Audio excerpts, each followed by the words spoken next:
ये कहानी है बैटल डोमेन कॉन्टिनेंट की। एक ऐसी दुनिया जिसमें बेहिसाब शक्ति थी। इस दुनिया में कई बहुत ताकतवर योद्धा रहते थे, लेकिन हर कोई एक आने वाली कयामत के बारे में जानता था। एक भविष्यवाणी जो इस कॉन्टिनेंट की शुरुआत में की गई थी, उसके मुताबिक उस कयामत की रात कोई भी योद्धा उस तबाही को रोक नहीं पाएगा। प्रेडिक्शन ये थी कि तब तक सारे वॉरियर्स मारे जाएंगे और सिर्फ एक ही इंसान बचेगा जो दुनिया को बचा सकता है। इस इंसान को चोजन वन यानी होली सन ऑफ हेवेंस के नाम से जाना जाएगा, लेकिन वो इस दुनिया का नहीं होगा, बल्कि उसे स्वर्ग से यहाँ के लोगों की मदद करने की परमिशन मिलेगी। ऐसा कहा गया था कि उस होली सन के पास इतनी ज्यादा शक्ति होगी कि सिर्फ उसके चलने से हवा का रुख बदल जाएगा और उसके पंचेस इतने स्ट्रांग होंगे कि मौसम बदल देंगे। अपना स्पीयर इस्तेमाल करके वो आसमान को भी तोड़ सकेगा। दूसरों की तरह उसे मास्टर से लड़ने के लिए किसी आर्मी की जरूरत नहीं पड़ेगी, क्योंकि वो खुद एक ऐसी इनविंसिबल फोर्स को कमांड करेगा जो ना कभी थकती थी और ना कभी पीछे हटती थी। तो इसी के साथ मैं ऑडियंस को इस होली सन की कहानी देखने के लिए इनवाइट करता हूँ। हम एक्सप्लोर करेंगे कि वो कैसे इतनी पावर हासिल करेगा और इस पूरी दुनिया को अकेले प्रोटेक्ट करेगा। कहानी शुरू होती है एक टेम्पल के सीन से। एक औरत बहुत शिद्दत से प्रार्थना कर रही थी और भगवान को अपने एक अजीब सपने के बारे में बता रही थी जो उसने पिछली रात देखा था। सपने में भगवान ने उसे अश्योर किया था कि वो जो भी मन्नत मांगेगी वो पूरी होगी। अपनी आंखों में आंसू लिए उसने अपनी बरसों पुरानी इच्छा जाहिर की। उसे एक बच्चा चाहिए था। वहीं दूसरी तरफ उसका पति जो उसके पास बैठा था दुखी होकर सोच रहा था। उनका बच्चा 10 साल पहले गुजर गया था और तब से उसकी पत्नी की दिमागी हालत ठीक नहीं रहती थी। कभी कभी वो बहुत ज्ञान की बातें करती, लेकिन कभी कभी ऐसी बातें बोलती जो बिल्कुल नामुमकिन लगती थी। अपने बुढ़ापे को देखते हुए उसके पति ने एक और बच्चे का ख्याल मन से निकाल दिया था, ये मानते हुए कि ये अनरियलिस्टिक है। ऐसा चमत्कार होने का एक ही तरीका था, अगर भगवान खुद स्वर्ग से एक बच्चा भेज दे। जैसे ही उसने ये सोचा, एक साया आसमान से सीधा उनकी तरफ नीचे उतरा। वो औरत अपने पति से कहने लगी कि प्रार्थना करते रहो। उसे यकीन था कि अगर उनकी श्रद्धा बनी रही तो उनका बेटा जरूर वापस आएगा। अचानक मंदिर की छत टूट गई और एक नौजवान लड़का उनके सामने आ गिरा। ये हान शैंग था, एक 19 साल का लड़का जो हल्की बेहोशी की हालत में अपने आसपास देखकर हैरान था। उसे अपने जिस्म में दर्द महसूस हो रहा था और उसने नोटिस किया कि उसके कपड़े बदल गए हैं। कंफ्यूज होकर उसने याद किया कि वो तो एक लेबरर का काम कर रहा था, लेकिन अब उसे अपने पहले वाले कपड़े कहीं नहीं दिख रहे थे।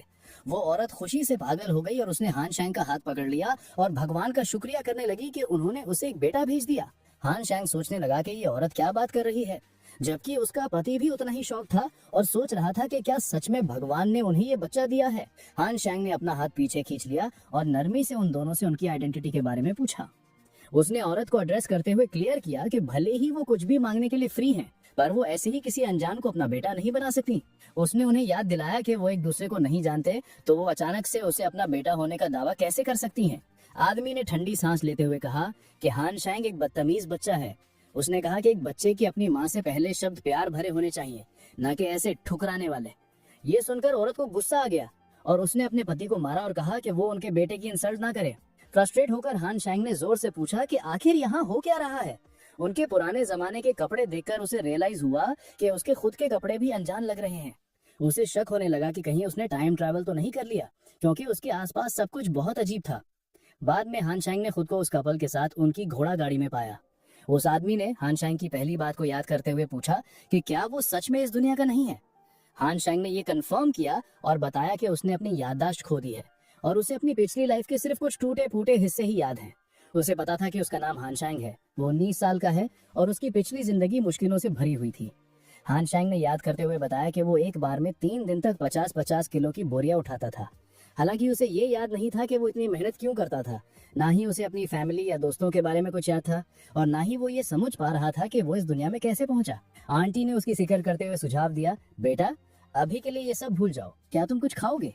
एक बार हम घर पहुंच जाएं, मैं तुम्हारे लिए बहुत अच्छा खाना बनाऊंगी। दूसरी तरफ अंकल ने कहा, बच्चे तुम आसमान से गिरे हो, क्या तुम इस कॉन्टिनेंट में ऐसी घटना की अहमियत को समझते भी हो?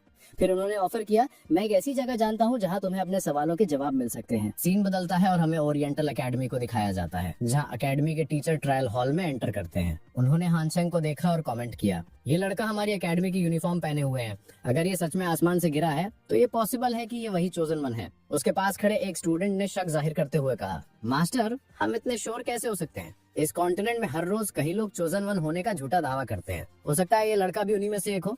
मास्टर ने अपनी बात पर अड़े रहते हुए कहा, ये सच है या झूठ हम पता लगा लेंगे, लेकिन मैं तुम सबको वार्न कर देता हूँ, अगर तुम में से किसी ने भी हमें धोखा देने की कोशिश की तो मैं उसे बिना सजा दिए नहीं छोड़ूंगा। फिर वो हनशेंग की तरफ मुड़े और उसे इंस्ट्रक्ट किया, वो जो पत्थर वहाँ है उसे देखो, जाओ और उस पे अपना हाथ रखो। जैसे ही हनशेंग आगे बढ़ा उसने मन में सोचा, ये लोग थोड़े कंफ्यूजिंग लग रहे हैं लेकिन बुरे नहीं लगते। मैं वही करता हूँ जो ये कह रहे हैं और देखता हूँ क्या होता है। आखिर एक पत्थर पे हाथ रखने से मुझे कोई नुकसान तो नहीं होना चाहिए। लेकिन पत्थर को टच करने के बावजूद कुछ नहीं हुआ। एक डिसाइपल नाम के स्टूडेंट ने ताना मारा, ये काफी देर से वहाँ खड़ा है, कोई रिस्पॉन्स नहीं आया, ये जरूर एक और फ्रॉड है। मास्टर ने फ्रस्ट्रेशन में ठंडी सांस ली, ये पूरा टाइम वेस्ट है, इन सबको 50 कोड़े मारो और यहाँ से भगा दो। ये लोग खुद को समझते क्या है, भविष्यवाणी के साथ मजाक कर रहे हैं। इन्हें रियलाइज नहीं हो रहा है कि इस दुनिया की असली उम्मीद शायद सबसे अनएक्सपेक्टेड जगह से आए। तभी हानशेंग को अचानक एक विजन दिखा। उसने खुद को एक बिल्कुल अलग दुनिया में पाया जहाँ एक आवाज उसे पुकार रही थी, तुम ही चोजन वन हो, मेरे पास आओ। हानशेंग कंफ्यूज हो गया और सोचने लगा, मैं कहाँ हूँ, ये किसकी आवाज है। उसके सामने एक आर्मर्ड फिगर प्रकट हुआ और कहने लगा, तुम बहुत वीक हो। मैंने उम्मीद की थी कि मेरा नया होस्ट पावरफुल होगा, लेकिन अभी तुम्हारे पास मेरी पूरी पावर को संभालने की ताकत नहीं है। मुझे तुम्हें ये शक्ति धीरे धीरे देनी होगी। इतने में एक आर्मी पास आई, उनकी आवाज में बहुत इज्जत थी। लॉर्ड, आप वापस आ गए, आखिरकार हमारे मुनार्क हम पर फिर से राज करेंगे। हानशेंग हैरान होकर सोचने लगा, ये कौन लोग हैं, ये मुझे अपना मुनार्क क्यों बुला रहे हैं। अपनी दुनिया में तो मैं सिर्फ एक लेबरर था, यहाँ मैं एक रूलर लग रहा हूँ, लेकिन मैं तो अपनी बॉडी को भी मुश्किल से कंट्रोल कर पा रहा हूँ। वो लोग करीब आ रहे हैं, वापस प्रेजेंट में। हानशेंग ने अपना हाथ उस पत्थर से हटा लिया। मास्टर बहुत हैरान होकर चिल्लाया, ये पहली बार है कि इस होली स्टोन ने किसी को रिस्पॉन्ड किया है। वो औरत चिंता में चिल्लाई, मेरे बेटे, ये लोग तुम्हारे साथ क्या कर रहे हैं। हानशेंग जो अभी भी पूरी तरह होश में नहीं था, प्रोटेस्ट करने लगा, ये कैसी ट्रिक थी, अगर मैं अपना हाथ उस पत्थर पर थोड़ी देर और रखता तो मैं शायद मारा जाता। तुम लोग मेरे साथ ऐसा कैसे कर सकते हो। मास्टर ने जिनशैंग को एड्रेस करते हुए कहा, जिन तुम जानते हो आगे क्या करना है। जिनशैंग ने हाँ में सिर हिलाया, यस मास्टर, मैं समझ गया। बैटल आर्मरर, सामने आओ। उसी पल जिनशैंग की बॉडी पर एक आर्मर आ गया, जिससे पता चला कि वो एक रैंक 9 बैटल आर्मरर था। हानशेंग ये सब देखकर रियलाइज करता है, मैंने इस बंदे को अंडर एस्टिमेट किया, लेकिन ये तो एक आयरन मैन निकला। इतना पावरफुल आर्मरर आखिर आया कहाँ से। जैसे ही जिनशैंग आगे बढ़ा, उसने हानशेंग को पीछे से पकड़ लिया। हानशेंग छुटने की कोशिश करते हुए चिल्लाया, तुमने मुझे पकड़ा क्यों है, तुम्हारा प्लान क्या है। उसने मन में सोचा, मैं एक लेबरर था, इसलिए मेरी बॉडी इतनी स्ट्रांग है कि ये झेल सकती है, लेकिन मुझे पता लगाना होगा कि हो क्या रहा है। हानशेंग हिलने की बहुत कोशिश कर रहा था। अपनी पूरी ताकत इस्तेमाल करने के बाद भी जब वो हिल नहीं पाया तो उसने जिनशैंग की तरफ देखा और कहा, तुम बहुत स्ट्रांग हो गए, मैं तो इसे हिला भी नहीं पा रहा हूँ। वहीं दूसरी तरफ जिनशैंग, जिसे सिचुएशन की गंभीरता का अंदाजा नहीं था, कहता रहा, प्लीज मुझे माफ कर दो, मैं यहाँ सिर्फ तुम्हारी मदद कर रहा हूँ। जैसे ही उसने ये कहा, उसने हानशेंग का हाथ पत्थर पे रख दिया। ऐसा करते ही उस पत्थर के अंदर से एक जबरदस्त एनर्जी का झटका निकला, जिसने जिनशैंग को पीछे धकेल दिया। शॉक होकर वो चिल्लाया, ये कितनी इनक्रेडिबल फोर्स है, मैं अपने बैटल आर्म के साथ भी इसके सामने टेक नहीं पाया हूँ। मास्टर जो ये सब देख रहे थे, हैरत से भर गए। आज हम एक हिस्टोरिक मोमेंट के गवाह बन रहे हैं। इस दुनिया की सबसे बड़ी ताकत ने जन्म लिया है। हाँ, डिवाइन जनरल लूबू का आर्मरर अभी अभी स्कोर कर चुका है और सीधा ह्यूमन किंग के रैंक पे पहुंच गया है। जिनसैंग को समझ नहीं आ रहा था कि क्या हुआ है। वो बड़बड़ाया, ये कैसे पॉसिबल है। पहला इंसान जो स्कोर करता है वो आमतौर पर सिर्फ एक स्टैंडर्ड रैंक वॉरियर होता है, लेकिन होली सन ने सारे 9 लेवल्स बाईपास करके सीधा ह्यूमन किंग रैंक हासिल कर लिया है। हानशेंग उस जबरदस्त फोर्स से बिना डरे अटैक करने के लिए आगे बढ़ा। जिनसैंग ये देखकर डर गया और चिल्लाया, ये क्या कर रहा है, एक सेकंड रुको, होली सन का ऑरा इतना डेंजरस कैसे हो गया। एक ही पल में हानशेंग ने जिनसैंग का हाथ एक ही स्ट्राइक में शैटर कर दिया। पावर का ये डिस्प्ले देखकर मास्टर ने सोचा, एक 9th level standard rank armourer को एक अटैक में हरा दिया, ये सच में हैरान करने वाला है। अब मैं समझा कि प्रोफेसी में होली सन के बारे में इतनी बड़ी बातें क्यों कही गई थी। भले ही उसका कल्टीवेशन लेवल लो हो, लेकिन उसका आर्मर एक्स्ट्राऑर्डिनरी है। लेकिन ऐसा लगता है कि वो अपनी पावर को कंट्रोल करने में स्ट्रगल कर रहा है। असल में ऐसा लग रहा है कि उसका आर्मर उसे कंट्रोल कर रहा है। जैसे ही हानशेंग एक बार फिर आगे बढ़ा, साइड में खड़ी वही बूढ़ी औरत चिल्लाई, ऐसा होता है मेरे बच्चे, तुम लड़ नहीं सकते, मैंने तुमसे कहा था ना कि फाइटिंग बहुत बुरी चीज है, अपनी माँ के साथ घर चलो। उसे इग्नोर करते हुए हानशेंग ने अपना स्पीयर आंटी की तरफ फेंक दिया। अंकल चिल्लाए, संभल के, वो तुम्हें मार देगा। जैसे ही लगा कि अब कुछ नहीं हो सकता, मास्टर ने बीच में आकर उस स्पीयर को रोक लिया और अपनी जबरदस्त ताकत से उसे बीच से तोड़ दिया। मास्टर ने होली सन को सख्ती से कहा, यहाँ मत लड़ो, लेकिन हानशेंग जो अभी भी कंट्रोल से बाहर था, बिना हथियार के ही आगे बढ़ा। मास्टर ने फुर्ती से एक पावरफुल पाम स्ट्राइक से उसे काबू में किया, जिससे वो होश में आने लगा। प्रोसेस में उसका आर्मर टूट गया और वो बेहोश हो गया। हानशेंग ने सोचा, ये हो क्या रहा है, मुझे कुछ समझ क्यों नहीं आ रहा। अचानक उसके दिमाग में एक आवाज गूंजी, होस्ट, इस दुनिया में तुम्हारा स्वागत है, मैं तुम्हारा सिस्टम हूँ, बैटल डोमेन सिस्टम। मैं तुम्हें आने वाली कैलामिटी के लिए तैयार करूंगा। अभी भी बेहोशी की हालत में हानशेंग ने सोचा, ये बैटल डोमेन सिस्टम क्या है और ये मेरे दिमाग के अंदर क्या कर रहा है। सिस्टम ने रिस्पॉन्ड किया, तुमने अभी शुरुआत की है, इसलिए तुम्हें रिवॉर्ड के तौर पर बैटल डोमेन विल मिल रहा है। अब से जब भी तुम अपना आर्मर पहनोगे, बैटल डोमेन विल तुम्हारे दिमाग को प्रोटेक्ट करेगा और ये इंश्योर करेगा कि तुम्हारा आर्मर तुम्हें दोबारा कभी कंट्रोल ना कर पाए। हनशांग को अब थोड़ा होश आया। उसने सोचा, ये एक इनक्रेडिबल पावर है। अभी कुछ देर पहले ही मैंने कंट्रोल खो दिया था। बार बार कंट्रोल खोना अच्छी बात नहीं है। उसी पल सिस्टम ने एक नया मिशन इशू किया, तुम्हें लाइब्रेरी जाना होगा और इस दुनिया के बारे में सब कुछ सीखना होगा। हन ने इस टास्क के बारे में सोचा, मुझे इस दुनिया के बारे में और जानने की जरूरत तो है, मुझे ये मिशन एक्सेप्ट कर लेना चाहिए। जैसे ही वो पूरे होश में आया, हनशांग बड़बड़ाया, एक सेकंड रुको, मेरे पास अभी भी बहुत सारे सवाल हैं। एक औरत की आवाज ने उसके थॉट्स को इंटरप्ट किया, मेरे बच्चे तुम उठ गए। हनशांग अभी भी कंफ्यूज था। उसने पूछा, मैं कहाँ हूँ? अंकल ने एक्सप्लेन किया, ये घर तुम्हारे लिए एकेडमी ने अरेंज किया है, तुम पिछले 4 घंटे से बेहोश थे। हनशांग के दिमाग में तेजी से ख्याल आए, क्या मैंने अपने आर्मर का कंट्रोल खो दिया था? क्या इसीलिए मेरा सिर इतना बुरी तरह दुख रहा है? आंटी परेशान दिख रही थी। मेरे बच्चे का क्या होगा? ये बिल्कुल ठीक नहीं है। फिर वो हनशांग की तरफ मुड़ी और प्यार से कहा, तुम्हें भूख लगी होगी, रुको मैं तुम्हारे लिए दूध लाती हूँ।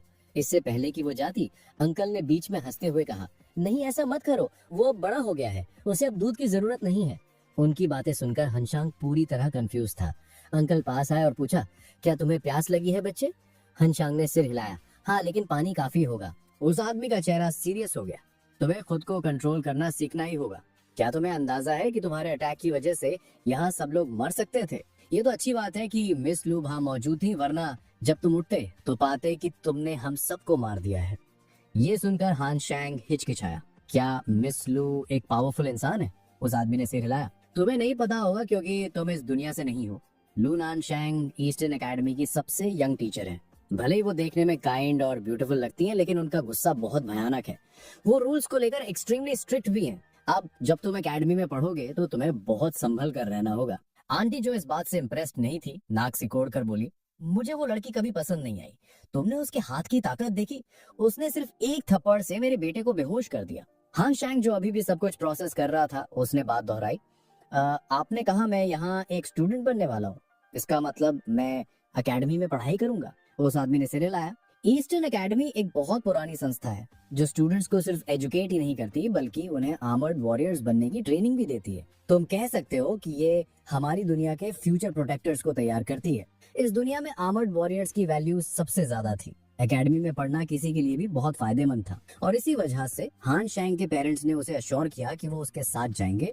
उन्होंने उसे भरोसा दिलाया कि वो अकेला नहीं होगा क्योंकि वो उससे लगातार मिलने आते रहेंगे। हनशांग ने अपना इरादा जाहिर करते हुए कहा कि वो इस पूरे मामले के बारे में मिस लू से बात करना चाहता है। पास ही खड़ी आंटी ने कमेंट किया कि कैसे बड़े बच्चे भी कभी कभी काफी प्यारे हो सकते हैं। अगला सीन हनशांग और मिस लू का है जो लाइब्रेरी की तरफ जा रहे हैं। मिस लू ने उससे सवाल किया, तुम मुझसे रात में मिलने आए हो और वो भी सिर्फ इसलिए क्योंकि तुम्हें लाइब्रेरी जाना है? हनशांग ने माना कि क्योंकि वो इस दुनिया का नहीं है इसलिए वो इसके बारे में सब कुछ जानना चाहता है और उसे विश्वास था कि लाइब्रेरी ही इंफॉर्मेशन का सबसे अच्छा सोर्स है। उसने मनी मन ये भी सोचा कि उसके सिस्टम ने उसे एक मिशन कंप्लीट करने को दिया है, लेकिन मैं अपने सिस्टम के बारे में किसी को नहीं बता सकता क्योंकि मुझे डाउट है कि दूसरों के पास भी ऐसा कोई सिस्टम होगा। मिस लू ने उसे इन्फॉर्म किया कि भले ही उसे लाइब्रेरी में दुनिया के बारे में बहुत सी किताबें मिल जाएंगी, लेकिन लिखा हुआ ज्ञान हमेशा सच्चाई से मेल नहीं खाता। उसने ऑफर किया कि वो उसे उस दुनिया की असली सच्चाई के बारे में बताएगी जिसमें वो अब रह रहा था। उसने रिवील किया कि उस दुनिया का नाम बैटल डोमेन कॉन्टिनेंट है, जहाँ एक यूनिक एनर्जी अंदर ही दबी हुई थी। इस कॉन्टिनेंट पर अलग अलग तरह के लाइफ फॉर्म्स रहते थे और वहाँ के लोगों में बैटल आर्म्स कंट्रोल करने की एबिलिटी थी। हालांकि हर कोई ऐसा करने के काबिल नहीं था। जो लोग ऐसा कर सकते थे उन्हें आर्मर्ड वॉरियर्स कहा जाता था। इन लोगों के पास काफी ज्यादा स्ट्रेंथ और यूनिक स्पेशल एबिलिटीज होती थी। उसने आगे एक्सप्लेन किया कि इस दुनिया में कुछ पावरफुल एंटिटीज भी रहती हैं जिन्हें इविल स्पिरिट्स कहा जाता है। वक्त के साथ इन स्पिरिट्स ने अपनी पावर को कंडेंस किया और इविल स्पिरिट मॉन्स्टर्स नाम के मॉन्स्टर्स बीइंग्स में बदल गए। इन क्रीचर्स का सिर्फ एक ही मकसद था, तबाही। ऐसे मॉन्स्टर्स को कैलामिटीज कहा जाता था। आम लोग उनके सामने टिक भी नहीं सकते थे क्योंकि सिर्फ एक आर्मर्ड वॉरियर के पास ही उनसे लड़ने की ताकत थी। उसने पवेलियन की तरफ इशारा करते हुए बताया कि वो उनकी लाइब्रेरी है और हनशांग को एनकरेज किया कि वो इस दुनिया के बारे में जो कुछ भी पढ़ सकता है पढ़ ले। जैसे ही हनशांग ने लाइब्रेरी में एंटर किया, उसने रिस्पेक्टफुली टीचर से डिस्टर्ब करने के लिए माफी मांगी। वो इस दुनिया के खतरों के बारे में सोचने लगा और रियलाइज किया कि कुछ भी नया सीखने से पहले उसे अपनी खोई हुई याददाश्त वापस लानी होगी। उसे याद करना होगा कि वो पहले कौन था और पास्ट में क्या करने के काबिल था। लाइब्रेरी की विशालता को देखते हुए उसे उम्मीद थी कि वहाँ कुछ ऐसा मिलेगा जो उसकी मेमोरी वापस लाने में मदद करेगा। अचानक एक टाइगर ने हान शैंग पर अटैक कर दिया। तेजी से रिएक्ट करते हुए उसने अपना स्पीयर समन किया और हमले को रोका और बदले में एक ब्रूटल स्ट्राइक किया। अपनी कोशिशों के बावजूद वो टाइगर की जबरदस्त ताकत के आगे स्ट्रगल कर रहा था। उसे एहसास हुआ कि सिर्फ खुद को डिफेंड करना ही कितना मुश्किल है। अगर उसे उस जानवर को हराना है तो उसे अपना फुल बैटल आर्म यूज करना होगा। सिर्फ एक अकेला वेपन काफी नहीं होगा। उसी वक्त कोई पास आया और कमांड किया, डॉगी रुक जाओ, क्या तुम्हें नहीं पता मेहमानों से कैसे पेश आते हैं? हान शैंग ने मुड़कर देखा तो वहाँ एक बुजुर्ग लाइब्रेरियन खड़ा था, ओल्ड जैंग। ओल्ड जैंग ने उसे वार्मली ग्रीट किया और हान शैंग की पावर को मानते हुए अश्योर किया कि भले ही वो जानता है कि हान शैंग इतना स्ट्रांग है कि उसे कुछ नहीं होगा, फिर भी फॉर्मेलिटी के लिए पूछ रहा है कि क्या वो ठीक है। हान शैंग उलझन में था। उसने पूछा कि ओल्ड जैंग उसकी आइडेंटिटी कैसे जानता है, जबकि उसने अपने बारे में कुछ रिवील ही नहीं किया। ओल्ड जैंग ने एक्सप्लेन किया कि टीचर लू ने एकेडमी के सभी की फिगर्स को उसके बारे में बता दिया था। हालांकि आम लोग उसके बारे में नहीं जानते थे, पर यह जरूरी था कि जब तक वो स्ट्रांग ना हो जाए उसकी पहचान छुपी रहे, क्योंकि जल्दी रिवील करने से उसकी जान खतरे में पड़ सकती थी। फिर हान शैंग ने लाइब्रेरियन के पास उस टाइगर की मौजूदगी के बारे में पूछा। ओल्ड जैंग ने चकल किया और करेक्ट किया कि वो कोई टाइगर नहीं बल्कि उसका पालतू कुत्ता है। उसने बताया कि ये एक टेम्ड बीस्ट है जिसे उसने सालों से पाला है और ये आम तौर पर काफी शांत रहता है। लेकिन क्योंकि ये हान शैंग की लाइब्रेरी में पहली बार एंट्री थी, उस जानवर ने उसे घुसपैठिया समझा और अटैक कर दिया। वरना जब तक कमांड ना दिया जाए वो किसी को नुकसान नहीं पहुंचाता। हान शैंग हैरान रह गया और सोचने लगा कि क्या ओल्ड जैंग की नजरों में कोई दिक्कत है। वो इतने पावरफुल टाइगर को सिर्फ एक कुत्ता कैसे कह सकता है? ओल्ड जैंग ने कहा, वैसे तुमने मेमोरीज रिकवर करने के लिए किसी किताब के बारे में पूछा था। प्लीज मुझे माफ करना होली सन, लेकिन मैं पिछले 30 सालों से यहाँ काम कर रहा हूँ और मैंने इतने वक्त में कभी ऐसी किसी किताब के बारे में नहीं सुना। मुश्किल ही है कि ऐसी कोई बुक इस लाइब्रेरी में एग्जिस्ट करती हो। हान शैंगले जवाब देने से पहले हिचकिचाया। मुझे अपने पास्ट के सिर्फ कुछ टुकड़े ही याद हैं और जो थोड़ा बहुत याद है वो अच्छा नहीं है। मुझे ये भी नहीं पता कि याददाश्त वापस आना ब्लेसिंग होगा या कर्स। इस पर ओल्ड जैंग हंसा और बोला, क्या कहा? मेरी उम्र के बावजूद मैं अभी भी काफी हैंडसम दिखता हूँ ना? होली सन, तुम्हारी आंखें वाकई तेज हैं। जब मैं तुम्हारी उम्र का था तो पूरी एकेडमी में मुझसे ज्यादा हैंडसम कोई नहीं था। इतने सालों बाद ये शब्द सुनकर पुरानी अच्छी यादें ताजा हो गईं। हान चैंग धीरे से बड़बड़ाया, मैंने इसे हैंडसम कब बोला? ये बुढ़ा क्या बकवास कर रहा है? लगता है इसे सुनने में दिक्कत है। बाद में हान शैंग पास में बैठकर पढ़ना शुरू कर चुका था। जैसे ही वो पेजेस उलट रहा था उसने मन में सोचा, अंकल जैंग भले ही सनकी हो लेकिन वो अपने काम में माहिर है। सिर्फ एक रिक्वेस्ट पर ओल्ड जैंग ने दुनिया की फैसिनेटिंग इन्फॉर्मेशन से भरी बहुत सारी किताबें लाके दे दी थी। जैसे ही वो हिस्ट्री में गहराई तक गया उसे कुछ हैरान करने वाला पता चला। ये अर्थ की हिस्ट्री से काफी मिलती जुलती थी। हालांकि डिटेल्स और कॉन्टेक्स्ट अलग थे लेकिन टाइमलाइन बिल्कुल सेम लग रही थी। पहले तो उसे रिकॉर्ड समझने में मुश्किल हुई, लेकिन इवेंट्स को ध्यान से अलाइन करने के बाद वो चीजों को जोड़ पाया। लेकिन जल्द ही उसने कुछ अलग नोटिस किया।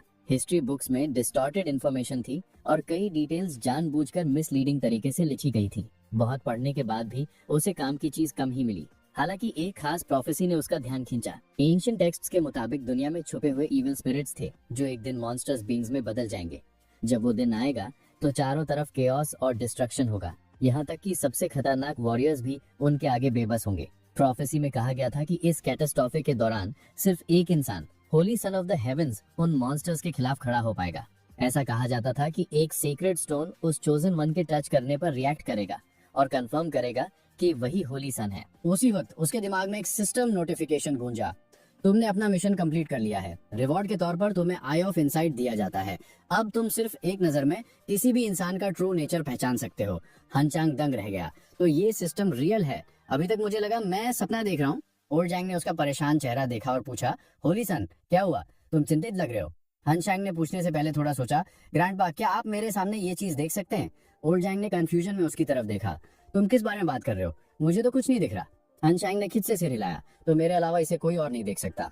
अगले दिन एकेडमी के पीछे एक पहाड़ी पर मिस लू इकट्ठा हुए स्टूडेंट्स को संबोधित कर रही थी। तुम सब इस एकेडमी के फर्स्ट ईयर स्टूडेंट्स हो और आज की ट्रेनिंग शुरू करने से पहले मेरे पास एक अनाउंसमेंट है। एक नया स्टूडेंट तुम्हारी क्लास ज्वाइन करेगा। इसका नाम हान चैंग है। मैं उम्मीद करती हूँ कि तुम सब अपने नए क्लासमेट को रिस्पेक्ट दोगे। स्टूडेंट्स के बीच खुसर फुसर शुरू हो गई। एक स्टूडेंट ने मन में सोचा, आमतौर पर इंस्ट्रक्टर शाओ शान हमें ट्रेन करते हैं और मिस लू मुश्किल से ही सेशंस अटेंड करती हैं, लेकिन आज वो खुद इस न्यूकमर को इंट्रोड्यूस करने आई हैं। ये जरूर कोई इंपॉर्टेंट बंदा होगा। वहीं एक लड़की ने हान शांग को देखा और सोचा, ये तो सच में हैंडसम है, अगर इसे इतनी अटेंशन मिल रही है तो ये जरूर इनक्रेडिबली स्ट्रांग होगा। फिर मिस लू ने इंस्ट्रक्ट किया, प्लीज फ्रंट रो में जगह बनाओ, आपसे हान शांग वहां बैठेगा। फिर ग्रुप को एड्रेस करते हुए उन्होंने ऐड किया, पिछले कुछ दिनों में तुमने अलग अलग तरह की ट्रेनिंग की है, आज का सेशन अलग होगा, हम सिर्फ बेसिक ट्रेनिंग पर फोकस करेंगे, लेकिन एक शर्त पर, तुम में से कोई भी अपना आर्म इक्विपमेंट यूज नहीं करेगा, जिसने भी ऐसा किया उसके मार्क्स काट लिए जाएंगे। हन शैंग ने मन में सोचा कि उसे इस दुनिया में एक पूरा दिन भी नहीं हुआ है और अब उसे इनके साथ ट्रेन करना पड़ेगा। उसे रियलाइज हुआ कि ये लोग काफी रूथलेस हैं। पास खड़ी एक लड़की ने कमेंट किया कि उनकी डेली ट्रेनिंग कितनी सख्त होती थी, लेकिन नोट किया कि सिर्फ इस न्यूकमर की वजह से इसे बदल दिया गया है। उसने अंदाजा लगाया कि ये नया लड़का जरूर वीक होगा। इसी बीच एक दूसरा ट्रेनी अपने बड़े भाई की तरफ मुड़ा और इशारा किया कि न्यू कमर को फ्रंट रो में बिठा दिया गया है। उसने सवाल उठाया कि क्या उनके इंस्ट्रक्टर ने पहले कभी किसी के लिए इतना फेवरेटिज्म दिखाया है। उसका बड़ा भाई फ्रस्ट्रेशन में बोला कि वो मिस लू के लिए एकेडमी में आया था और अब ये न्यू कमर उसकी पोजीशन को चुराने की कोशिश कर रहा है।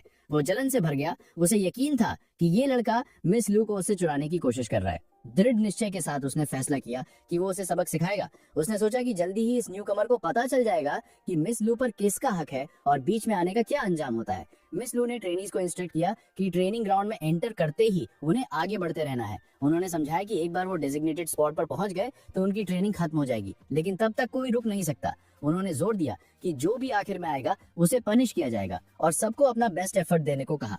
ट्रेनीज अस्वीकृति में झुके और हाँ में जवाब दिया। उन्हें देखते हुए हन शांग हिचकिचाया, सोचने लगा कि क्या उसे भी झुकना चाहिए। ढुलमुल होकर हन शांग ने दूसरों को ऑब्जर्व किया और उनकी नकल करने का फैसला किया। जैसे ही ग्रुप ट्रेनिंग शुरू करने के लिए आगे बढ़ा, हान शांग ने नोट किया कि सब लोग कितनी तेजी से आगे बढ़ रहे थे। उसने सवाल उठाया कि क्या ये ट्रेनिंग उनकी स्पीड और सहन शक्ति को टेस्ट करने के लिए थी, लेकिन तभी उसे एक झटका लगा जब उसने अपने साथी ट्रेनीज को आगे निकलते हुए देखा। वो लोग उसकी उम्मीद से कहीं ज्यादा स्ट्रांग थे, यहाँ तक कि लड़कियां भी रनिंग में उससे आगे निकल गई थी। अपनी पिछली जिंदगी याद करते हुए हान शेंग ने सोचा कि वो एक मजदूर था जो अक्सर अपने कंधों पर भारी बोझ उठाता था। अपने तजुर्बे के हिसाब से उसे लगा था कि उसकी ताकत किसी भी एवरेज इंसान से ज्यादा होनी चाहिए, लेकिन यहाँ वो स्ट्रगल कर रहा था। वो सोचने लगा कि क्या इस नई दुनिया में उसके पास कोई पावर ही नहीं है। उसे अपनी पिछली और अभी की क्षमताओं में जमीन आसमान का फर्क दिख रहा था। जैसे ही ट्रेनीज दौड़ रहे थे, अचानक उनके नीचे की जमीन हिल गई, जिससे वो लड़खड़ा गए। हान शांग रुक गया, ये सोचते हुए कि क्या उन पर अटैक हुआ है, लेकिन जल्द ही उसे एहसास हुआ कि बाकी सब ने बड़ी फुर्ती से उस रुकावट से बच निकले और दौड़ते रहे। हताश होकर वो बड़बड़ाया। उसे यकीन नहीं हो रहा था कि फिजिकल एबिलिटी इतनी एडवांस्ड भी हो सकती है। तभी एक बड़ा सा पत्थर हान शांग के ऊपर आ गिरा, जो उसे कुचलने ही वाला था। वो घबरा गया क्योंकि उसे पता था कि वो टाइम पर हट नहीं पाएगा, लेकिन इससे पहले कि वो कुछ कर पाता, एक लड़की आई और उसे खींचकर सेफ जगह ले गई। उसने हान शांग को चताया और याद दिलाया कि एक नए स्टूडेंट के तौर पर उसे बहुत सावधान रहना चाहिए। उसने समझाया कि भले ही ये बेसिक ट्रेनिंग है, पर इसे हल्के में नहीं लेना चाहिए। जरा सी लापरवाही मौत का कारण बन सकती है। सिस्टम ने उस लड़की का नाम बाउजी दिखाया, साथ ही उसका लेवल और आर्मर का नाम भी। और कोई जानकारी नहीं थी। उसका कुल मिलाकर बैटल एवोल्यूशन रैंक E+ था। हान शांग ने मान लिया कि सिस्टम ने झूठ नहीं बोला था। वो वाकई इस दुनिया के लोगों के कैरेक्टर्स देख सकता था। उसने नोट किया कि ये लोग काफी दयालु लग रहे हैं। बिना उसके मांगे ही उस लड़की ने उसकी मदद की और चली गई। जैसे ही वो वहां खड़ा सिचुएशन को समझ रहा था, बिग ब्रदर ने उसके कंधे पर हाथ रखा और कहा कि वो काफी नर्वस लग रहा है। उसने माना कि जब वो पहली बार आया था तो वो भी घबराया हुआ था, लेकिन उसने भरोसा दिलाया कि एकेडमी एक शानदार जगह है। आगे बढ़ते हुए बिग ब्रदर ने उसे जल्दी करने की सलाह दी और वार्न किया कि लास्ट आना सही नहीं होगा और पनिशमेंट मिल सकती है। हान शेंग सोचने लगा कि आखिर ये आदमी उसे फॉलो क्यों कर रहा था। अपने आसपास के लोगों को देखकर उसने नोटिस किया कि उनकी फिजिकल एबिलिटीज उससे कहीं ज्यादा थी। वो हैरान था कि सिस्टम ने इस आदमी के बारे में कोई जानकारी क्यों नहीं दी। उसे एक अजीब सी बेचैनी महसूस हो रही थी, जैसे इस आदमी ने उसके साथ कुछ गलत किया हो। चलते चलते हान शांग फॉरेस्ट में चला गया और ट्रेनिंग ग्राउंड की विशालता पर कमेंट करने लगा। स्टूडेंट्स अलग अलग इलाकों में फैल गए थे, लेकिन शांग की एबिलिटी की वजह से वो दूसरे कैरेक्टर्स के एट्रीब्यूट्स देख सकता था। उसने सोचा, अगर मैं दूसरों की डिटेल्स देख सकता हूँ तो क्या मैं अपनी डिटेल्स भी देख सकता हूँ। सिस्टम ने तुरंत जानकारी दी। उसका नाम हान शांग था, उम्र 19 साल और उसके पास मार्शल गॉड लुबू आर्मरर था। फिलहाल वो ह्यूमन किंग लेवल के फर्स्ट रैंक पर था, लेकिन बिना आर्मरर के वो असल में पावरलेस था। ये जानकर वो हताश हो गया। उसे लगा सिस्टम अनफेयर है, वो अपनी दुनिया में वीक कैसे हो सकता है। उसी वक्त कुछ अजीब हलचल ने उसका ध्यान खींचा। कुछ उसकी तरफ आ रहा था। तेजी से रिएक्ट करते हुए वो हमले से बच गया और एहसास किया कि पूरा फॉरेस्ट छुपे हुए जालों से भरा हुआ है, जिससे जिंदा रहना मुश्किल होता जा रहा था। सिस्टम ने सूचना दी कि उसने एक जाल से बचाव कर लिया है और इनाम में उसे 100 एक्सपीरियंस पॉइंट्स मिले हैं। वो सोच ही रहा था कि इन पॉइंट्स का क्या यूज है कि तभी उसके कंधे में तेज दर्द हुआ। कंफ्यूज्ड होकर उसने सोचा कि बिना हिट हुए उसे दर्द क्यों हो रहा है। सिस्टम ने बताया कि किसी ने उसे जहर दिया है और जहर धीरे धीरे उसकी बॉडी को सुन्न कर रहा है। लेकिन सिस्टम ने भरोसा दिलाया कि चिंता करने की कोई बात नहीं है, क्योंकि उसने हान शैंग को पहले ही प्राइमरी पॉइजन रेजिस्टेंस दे दी है। इसकी वजह से कोई भी पॉइजन उसे नुकसान नहीं पहुंचा सकता। हान शैंग को तुरंत शक हुआ कि ये किसने किया होगा। अचानक एक जाल ट्रिगर्ड हो गया और एक तीर उसकी तरफ आया। पॉइजन के असर की वजह से वो पूरी तरह बच नहीं पाया और तीर उसके गाल को छूकर निकल गया। सिस्टम ने रूखेपन से बताया कि वो बचने में नाकाम रहा, इसलिए उसे 0 एक्सपीरियंस पॉइंट्स मिले। हान शैंग को समझ आ गया था कि पॉइजन की वजह से वो स्लो हो गया है। तभी सिस्टम ने सूचना दी, तुम्हारी बॉडी जहर मुक्त हो चुकी है। अब उसकी बॉडी पहले से ज्यादा स्ट्रांग हो गई थी। इस बार जब अटैक हुआ तो उसने टाइम पर डॉज कर लिया और सिस्टम ने उसे 100 पॉइंट्स दिए। हान शैंग ने नोट किया कि वो पहले से बेहतर हालत में है। उसने डिसाइड किया कि अब वो इन ट्रैप्स का फायदा उठाएगा। दृढ़ होकर वो ट्रैप से बचता गया और पॉइंट्स कमाता गया। उसने ठान लिया कि वो सिस्टम की पूरी क्षमता का इस्तेमाल करेगा। इस दुनिया में जिंदा रहने का एक ही रास्ता था, लगातार खुद को बेहतर करना। वो जानता था कि जिस पल वो रुका, सिस्टम की मदद से उसे मार दिया जाएगा। उसने कसम खाई कि वो इतना पावरफुल होगा कि इस दुनिया के लिमिट्स को भी पीछे छोड़ देगा। एक लंबी सांस लेकर हान शैंग ने पूरे फॉरेस्ट के ट्रैप्स को कंट्रोल किया। सिस्टम ने बताया कि उसे काफी एक्सपीरियंस मिल गया है और उसे ह्यूमन किंग क्लास के 2nd रैंक पर प्रमोट कर दिया गया है। आर्मर अपग्रेड की वजह से हान शैंग को महसूस हुआ कि उसकी बॉडी काफी लेवल पर स्ट्रांग हो गई है। उसे अपनी बॉडी के हर सेल, मसल और बोन में एनर्जी फील हो रही थी। सिस्टम ने अनाउंस किया कि लेवल अप के रिवॉर्ड के तौर पर उसे लेवल 1 समनिंग स्किल मिली है। हान शैंग ने सोचा, ये स्केलेटन सोल्जर्स क्या है? सिस्टम ने समझाया कि इस स्किल से वो 2 स्केलेटन सोल्जर्स समन कर सकता है, जिनकी ताकत उसकी खुद की पावर के साथ बढ़ती जाएगी।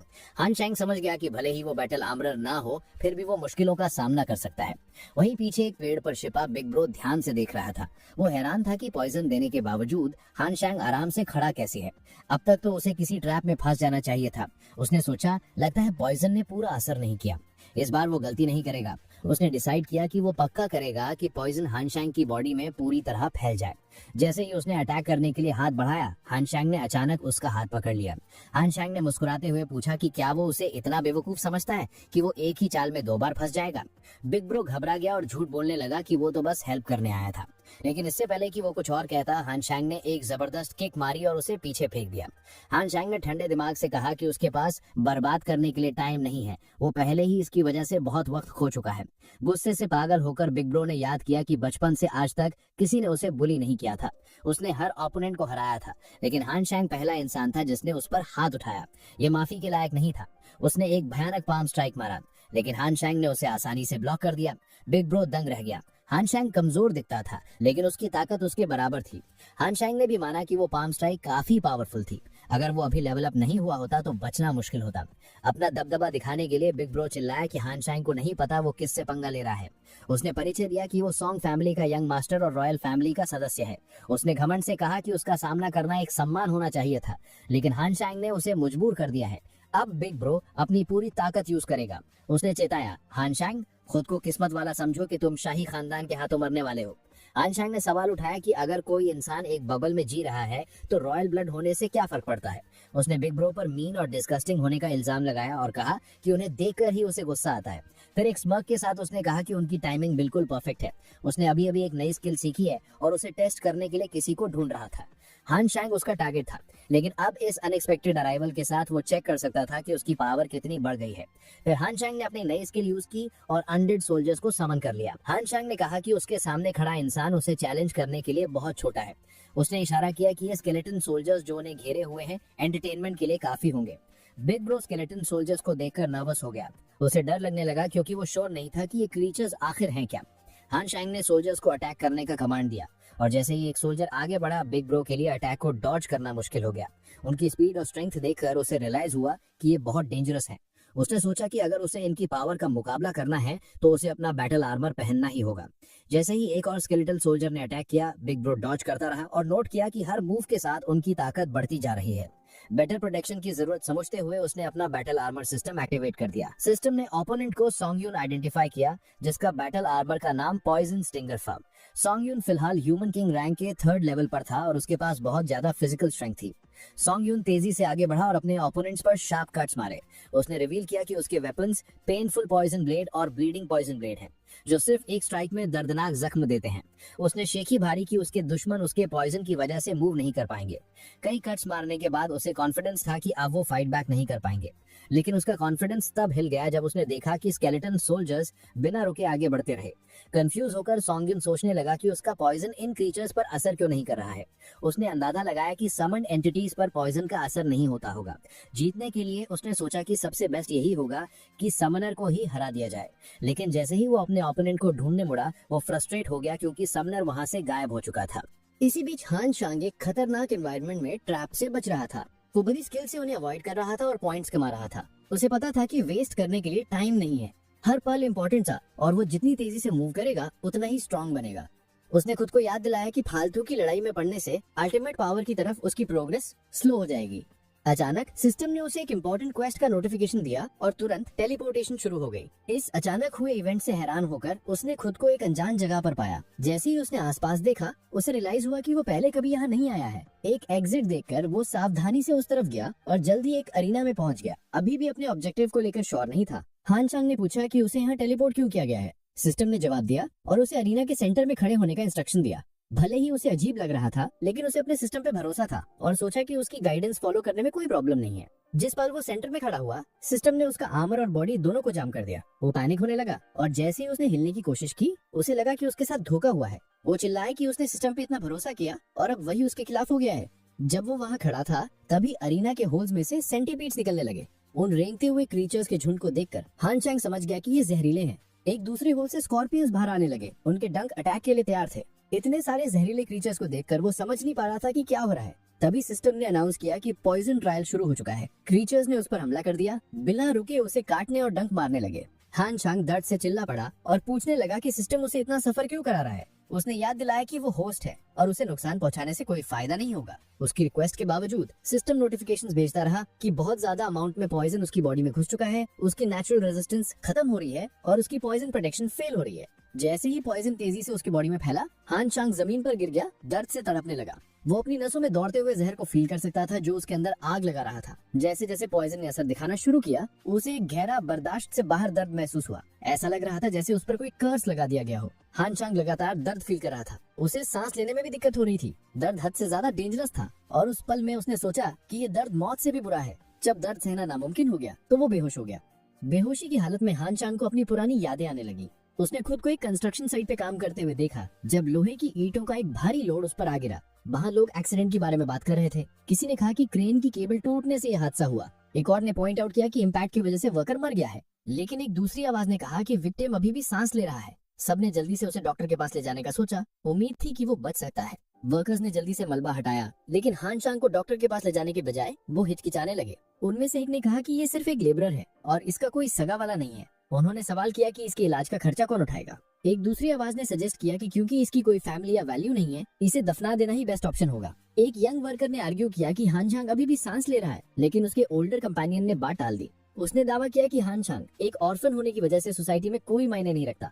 किसी को उसके गायब होने का पता भी नहीं चलेगा क्योंकि सब अपनी जिंदगी में बिजी हैं। इसी के साथ उन्होंने उसे जिंदा दफना दिया जबकि उसकी सांसें अभी भी चल रही थी। इसी बीच सिस्टम ने हान चांग से बात की और बताया कि उसकी बॉडी में एक एक्सट्रीमली डेंजरस पॉइजन इंजेक्ट किया गया है। उसने एक्सप्लेन किया कि सारे नोन टॉक्सिन उसकी बॉडी में एंटर हो चुके हैं, लेकिन साथ ही वो विष हरण भी हो गया है। सिस्टम ने ये भी डिटेक्ट किया कि वो कंटिन्यूअसली पॉइजन से एक्सपोज हो रहा है, इसलिए उसकी प्राइमरी पॉइजन रेजिस्टेंस को इंटरमीडिएट लेवल पे अपग्रेड कर दिया गया है। अब उसकी बॉडी टॉक्सिन्स के खिलाफ काफी स्ट्रांग हो गई थी। जैसे ही हान चांग होश में आया, उसने सिस्टम की इंटरवेंशन को समझा। उसने रियलाइज किया कि पिछली जिंदगी में वो वीक था, इसलिए उसने सफर किया और आखिर में दफना दिया गया। लेकिन अब जब उसके पास सिस्टम है तो चीजें अलग हैं। वो समझ गया कि सिस्टम उसे स्ट्रांग बनाना चाहता है और उनके गोल सेम है। डिटर्मिन्ड होकर उसने डिसाइड किया कि वो अपनी बॉडी को उस लेवल पे ट्रेन करेगा जहां कोई उसे दोबारा नुकसान न पहुंचा सके। उसने सिस्टम को कहा कि उसे उसकी लिमिट्स के पार ले जाए और उसे दर्द से बेअसर बना दे। सिस्टम ने उसकी डिटर्मिनेशन को एक्नॉलेज किया और इन्फॉर्म किया कि अब वो वापस रियल वर्ल्ड में टेलीपोर्ट होने वाला है। जब हान चांग ने आंखें खोली तो उसने खुद को वापस ट्रेनिंग ग्राउंड पर पाया। उसे जल्दी ही रियलाइज हुआ कि वो काफी लंबे वक्त से गायब था। सुबह थी जब उसने शुरुआत की थी, लेकिन अब गहरी रात हो चुकी थी। जैसे ही वो खुद को संभाल रहा था, उसने पास की झाड़ियों में मूवमेंट देखी। क्यूरियस होकर वो सावधानी से आगे बढ़ा और देखा कि जिन शैंग वहां छिपा हुआ है। जिन शैंग हान शैंग को देखकर चिंता मुक्त लगा और पूछा कि क्या वो ठीक है। हान शैंग को हालांकि उसका बिहेवियर अजीब लगा और वो थोड़ा अलर्ट रहा। इससे पहले कि वो और सवाल पूछ पाता, जिन शैंग ने जल्दी से किसी को आवाज दी और कहा कि उसने हान शैंग को ढूंढ लिया है। हान शैंग अब और भी ज्यादा कंफ्यूज हो गया, सोचने लगा कि आखिर हो क्या रहा है। बाद में हान शैंग घर लौटा, जहां मिस लू ने उसकी हालत पर चिंता जताई। उन्होंने पॉइंट आउट किया कि उसके हिसाब से वो एग्जामिनेशन के दौरान बेहोश हो गया था और सीधा आधी रात को होश में आया, जो कि काफी अजीब था। मास्टर ने अंदाजा लगाया कि किसी ने हान शैंग पर साइकेडेलिक स्किल्स यूज की होगी, जिससे ये पता लगाना मुश्किल हो गया कि असल में क्या हुआ था। अनसर्टेनिटी के बावजूद वो इस बात पर अग्री हुए कि इम्पोर्टेंट ये है कि हान शैंग सेफ है। कॉन्वर्सेशन के दौरान जिन शैंग ने सॉन्ग युन नाम के एक शख्स का जिक्र किया, लेकिन हान शैंग इस नाम से अनजान था। जिन शैंग ने बताया कि वो बंदा हमेशा बस अपनी लुक्स पर ध्यान देता था, उसका रवैया काफी घमंडी था और वो मिस लू के प्यार में पागल था। उसने ये भी कहा कि सॉन्ग युन की स्माइल किसी पर भी गहरा असर छोड़ सकती थी। ये डिस्क्रिप्शन सुनते ही हान शैंग समझ गया कि जिन शैंग उसी इंसान की बात कर रहा है जिसने थोड़ी देर पहले उस पर हमला करने की कोशिश की थी। तभी जिन शैंग ने बताया कि जब वो हान शैंग को ढूंढ रहे थे, तब उन्हें रास्ते में सॉन्ग युन की लाश मिली। ये सुनकर हान शैंग हैरान हो गया और सोचने लगा कि आखिर किसने उसे मारा होगा। लेकिन उसने अनजान बनने का नाटक किया और दावा किया कि वो तो ऐसे किसी बंदे को जानता ही नहीं। उसने उन्हें याद दिलाया कि अकेडमी में ये उसका पहला दिन है और वो किसी को निजी तौर पर नहीं जानता। जिन शैंग ने समझाया कि वो कल एक मॉन्स्टर के साथ लड़ाई में घायल हो गया था, इसलिए वो टेस्ट में हिस्सा नहीं ले पाया। हान शैंग ने तुरंत फैसला किया कि उसे हालात के हिसाब से खुद को ढालना पड़ेगा। उसने महसूस किया कि एक ही दिन में उसे काफी मुसीबतों का सामना करना पड़ा है। अब उसे सावधान रहने की जरूरत थी, इसलिए उसने सोचा कि वो बाकियों के साथ मिलजुल कर ट्रेनिंग करेगा ताकि किसी का ध्यान उस पर न जाए। सॉन्ग युन की मौत की जांच में कुछ खास सबूत नहीं मिले। बॉडी के आसपास काफी निशान थे, लेकिन एक बात पक्की थी, उसे किसी एक इंसान ने नहीं मारा था। कम से कम 2 लोग शामिल थे और वो दोनों आर्मर्ड वॉरियर्स थे। मिस लू ने इशारा किया कि आज तक उनकी सुरक्षा में कभी कोई नहीं मारा गया। ये एकेडमी के इतिहास में पहली बार हुआ था। वो गुस्से में बोली, किसने हमारी एकेडमी में घुसकर हमारे ही एक स्टूडेंट को मारने की हिम्मत की? उनकी आवाज में पक्का इरादा साफ दिख रहा था। इधर हान शैंग गहरी सोच में डूबा हुआ था। उसे याद आया कि उसने अपने सोल्जर्स को सॉन्ग युन के पीछे लगाया था। अब जब ये पता चला कि 2 हमलावर शामिल थे, तो वो सोचने लगा कि क्या ये काम मेरे सोल्जर्स का है? एक सेकंड, वो खुद से बड़बड़ाया, मैंने उन्हें साफ साफ उसे जान से मारने के लिए नहीं बोला था। मैंने बस इतना कहा था कि जाओ और इसे खत्म कर दो। लेकिन शायद उनके लिए खत्म करने का मतलब कुछ और ही था। सफाई पाने के लिए हान शैंग ने अपने सोल्जर्स को बुलाया। जब वो सामने आए, उसने पूछा, मैंने तुम्हें सॉन्ग युन से लड़ने भेजा था, क्या तुमने उसे मार दिया? सोल्जर्स ने बिना रुके जवाब दिया, हाँ मास्टर, हमने उसे मार दिया। हान शैंग परेशानी में चिल्लाया, मुझे शक ही था। तुम दोनों को आइडिया भी है कि तुमने कितनी बड़ी गलती की है।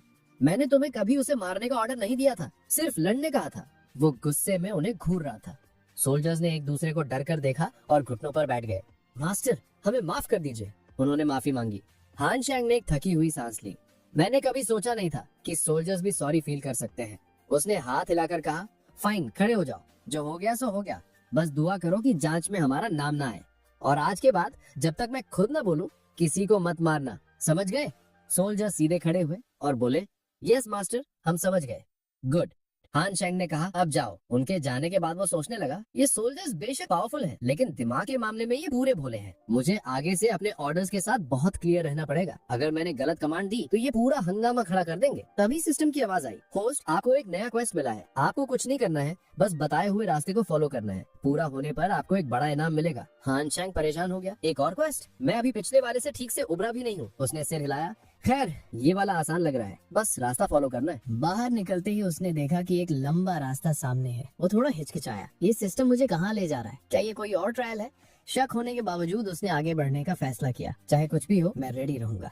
सिस्टम के निर्देशों को फॉलो करते हुए हान शैंग जल्द ही एक अनजान हॉल के अंदर पहुंच गया। सिस्टम ने ऐलान किया, होस्ट, आपने क्वेस्ट कंप्लीट कर लिया है। रास्ते ढूंढने की आपकी काबिलियत तारीफ के लायक है। हान शैंग चिढ़ गया, ये सिस्टम भी अजीब है, मुझे मेन रास्ता लेने नहीं दिया और जबरदस्ती विंडो से जंप करवाया। मुझे आइडिया नहीं है मैं कहाँ हूँ, पर एक चीज साफ है, मैं एकेडमी के बीच में हूँ और ये हॉल पूरी तरह खाली है। सिस्टम ने बताया, होस्ट, आप यीजवांग कॉलेज के अंदर हैं। टास्क कंप्लीट करने के लिए आपको 1000 एक्सपीरियंस पॉइंट्स मिले हैं। सामने देखते हुए हान शैंग ने ध्यान दिया कि फर्श पर एक लाश पड़ी है। ध्यान से देखने पर वो बोला, ये तो सॉन्ग युन है, लगता है ये वो हिस्सा है जहाँ बॉडीज रखी जाती हैं। सिस्टम फिर बोला, इनाम के तौर पर आपको एक एक्स्ट्रा अनडेड सोल्जर और एक नई स्किल आर्मर दी जाती है। एक नया सोल्जर हान शेंग के सामने आ गया।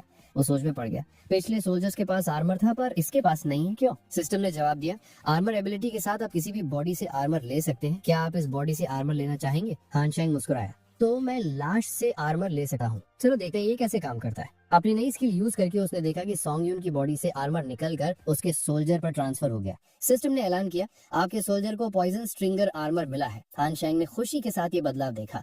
इंटरेस्टिंग, ये स्किल काफी काम आ सकती है। हान शेंग ने महसूस किया कि उसकी कुल ताकत अभी D+ एंक पर है। वो सोचने लगा कि अभी भले ही उसका कोई दुश्मन नहीं है, पर भविष्य में उलझन से बचने के लिए उसे सब ट्राई करना पड़ेगा। सिस्टम के बारे में उत्सुक होकर उसने पूछा कि क्या भविष्य में उसके पास और सोल्जर्स होंगे। सिस्टम ने बताया कि फिलहाल उसके पास 3 स्केलेटन सोल्जर्स हैं, लेकिन वो 100,000 एक जैसे सोल्जर्स रख सकता है। हान शेंग हैरान होकर बोला, क्या सचमुच मेरे पास 100,000 सोल्जर्स की आर्मी होगी? सिस्टम ने साफ किया कि वो 100,000 long range attackers, 100,000 cavalry units, 100,000 healer type soldiers और 100,000 टैंकर्स भी कमांड कर सकता है। कुल मिलाकर उसकी अभी की क्षमता 5 लाख सोल्जर्स की है, 5 अलग अलग क्लासेस में। अगर भविष्य में और क्लासेस अनलॉक हुई तो लिमिट और बढ़ सकती है। ये बात उसे हिट कर गई। वो एक महान कमांडर बनने वाला था, एक ऐसी आर्मी के साथ जो न कभी थकती है न कभी मरती है। अगले दिन एकेडमी में माहौल काफी तनावपूर्ण था।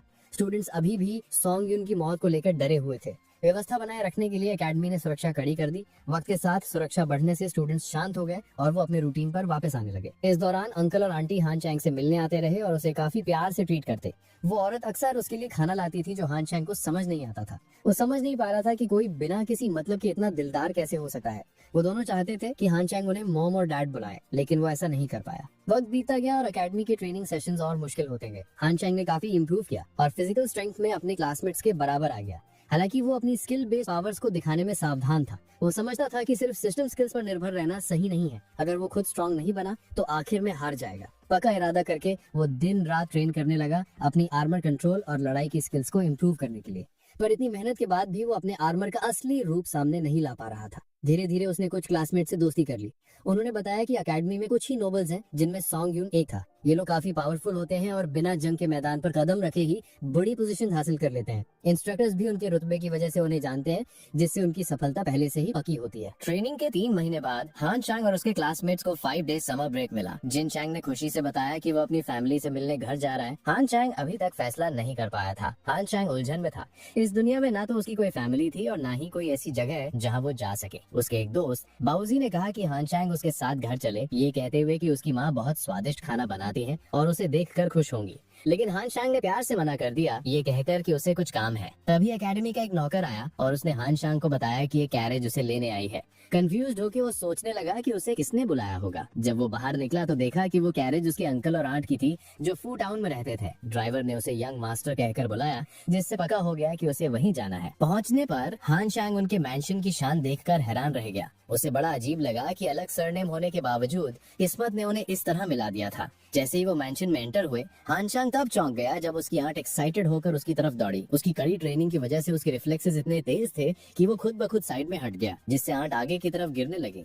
शॉक्ड होकर अंकल ने उसे डांटा, बेवकूफ लड़के, अपनी माँ के गले मिलने से कौन हटता है। लेकिन इससे पहले कि अंकल कुछ और बोल पाते, आंट ने उन्हें पंच मारा और डांटा, मेरे बेटे को छूने की हिम्मत भी मत करना। तभी हान शेंग की माँ की कजन, जो वहाँ पार्ट टाइम हाउसकीपर भी थी, बीच में आई और याद दिलाया कि हान शेंग काफी देर से बाहर खड़ा था। उसने सबको डाइनिंग टेबल पर बुलाया।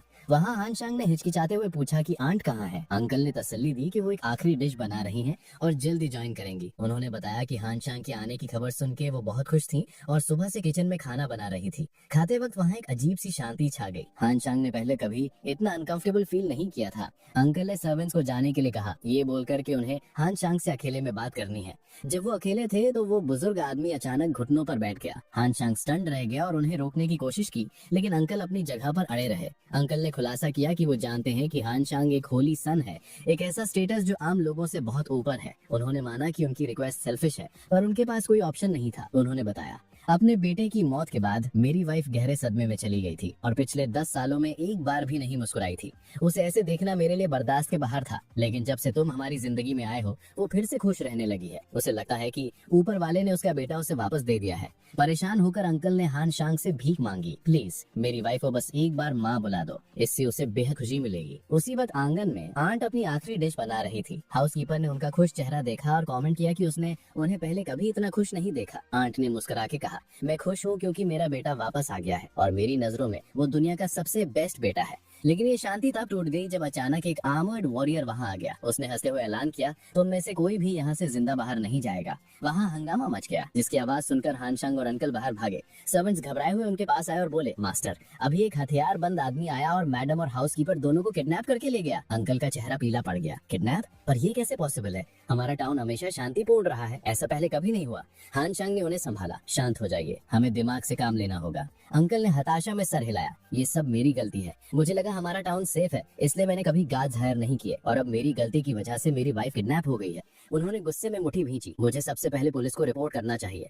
फिर अचानक वो रुके। रुको, मैं ये क्या कह रहा हूँ? अगर रिपोर्ट करने से सिचुएशन और खराब हो गई तो? अगर मेरी वजह से मेरी वाइफ को नुकसान पहुंचा तो? वो निराश हो गए। अचानक उनका एक्सप्रेशन बदला। एक मिनट, हानशांग कोई मामूली वॉरियर नहीं है, वो होली सन है। अगर वो चाहे तो मेरी वाइफ को आराम से बचा सकता है। उन्होंने इधर उधर देखा। यंग मास्टर कहाँ गए? वो तो यहीं थे। एक मेड आगे आई। मास्टर, मैडम के किडनैप होने की खबर सुनते ही वो किडनैपर के पीछे भाग गए। इधर हानशांग पहले से ही मुजरिम का पीछा कर रहा था। वो सोचने लगा, अच्छा हुआ मैंने एकेडमी में ट्रैकिंग स्किल्स मास्टर कर ली थी, मैं आराम से उनका निशान फॉलो कर सकता हूँ। उसने फोकस किया और आंट की हल्की मौजूदगी महसूस की। वो ज्यादा दूर नहीं गई है, उन्हें बचाने का चांस अभी भी है। फॉरेस्ट में दौड़ते हुए उसने नोट किया कि किडनैपर अब रुक गया है। लगता है उसने छुपने के लिए कोई केव ढूंढ ली है। पर क्यों? अंकल ने कहा था उनका कोई दुश्मन नहीं है, फिर आंट को क्यों किडनैप करेगा? वो माथे पर बल देने लगा। कुछ तो गड़बड़ है। उसका यहाँ रुकना मतलब वो एक्सपेक्ट कर रहा था कि मैं पीछा करूंगा। ये एक जाल हो सकता है। खैर कोई बात नहीं, जो भी होगा मैं निपट लूंगा, पक्का इरादा करके हानशांग केव के अंदर चला गया। अंदर घुसते ही वहाँ घना अंधेरा था। बड़े बड़े मशरूम्स ने दीवारों को कवर कर रखा था। मैंने एक्सपेक्ट नहीं किया था ये जगह इतनी बड़ी होगी। मुझे अलर्ट रहना पड़ेगा। तभी उसकी आंखें फटी रह गईं जब उसने आंट को जमीन पर बेहोश पड़े देखा। वो दौड़कर उनके पास गया और सांसें चखी। जिंदा है, थैंक गॉड। उसने आवाज दी, मैडम क्या आप मुझे सुन सकती हैं? तभी पूरी केव में एक खतरनाक गुर्राने की आवाज गूंजी। हानशांग तेजी से घुमा। अंधेरे से एक बड़ा सा डरावना साया बाहर आया। इतना पावरफुल बीस्ट यहाँ कैसे आ गया? वो हैरानी में बड़बड़ाया। सिस्टम की आवाज आई, होस्ट आप भारी खतरे में हैं।